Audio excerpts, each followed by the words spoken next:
In the previous lesson, I showed you guys how to import your media files. Now, in this lesson, I'm going to be showing you how to organize those media files. Some people like to be organized, some people don't, but I think this is something that you should be able to do, okay?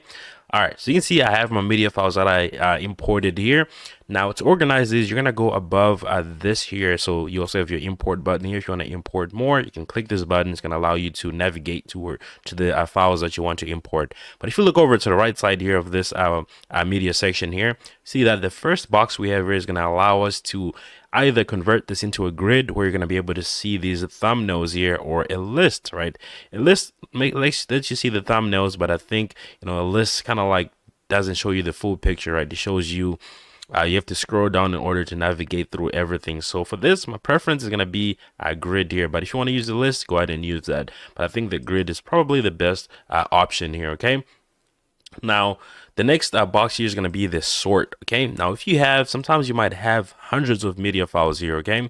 Now, if you want to sort this, you have different options here. The first one is going to be the time that it was imported. So it's going to sort by the time it was imported. So if I import more media files tomorrow, they're going to be shown on the top. Okay. You also have time created, when they were actually created, right? This is going to be based on the timestamps on these original videos. Okay. On the videos themselves.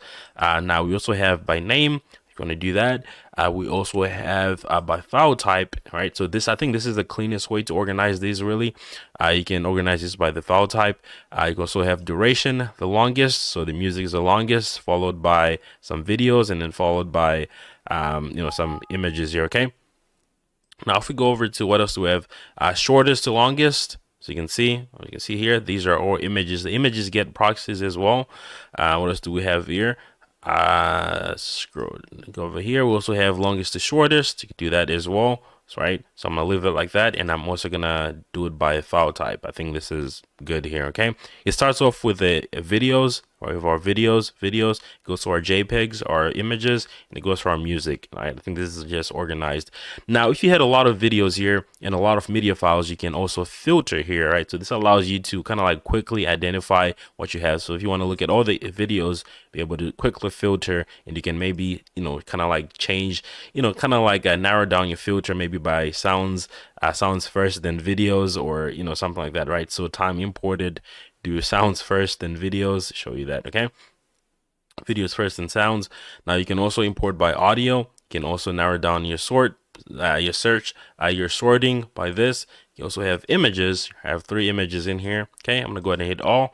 So that is how you're gonna be able to do this. Now, if you have, let's say thousands of videos, maybe hundreds, you can also search for videos. But that's you have to know the name, obviously, right? So if let's search for one that I know here. I'm searching for news.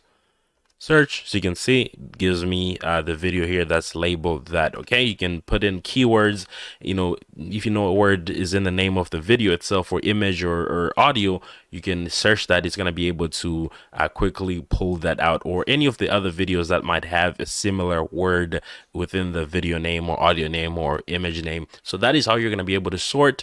It's really important if you have a lot of files, but I only have about 3, 4, 8, 12, 13. I have 13 different files in here. Easy to navigate through those. But if you have 50 files, that's where you really need to sort. Okay, now some people like to keep the same project for different videos, right? So if you're adding more and more and more and more media files, you're going to end up with a lot of media files, and it's important to be able to easily locate the media files that you're looking for. That is where sorting and arranging comes in. Okay, now that is pretty much it for this lesson. I'll see you guys on the next one.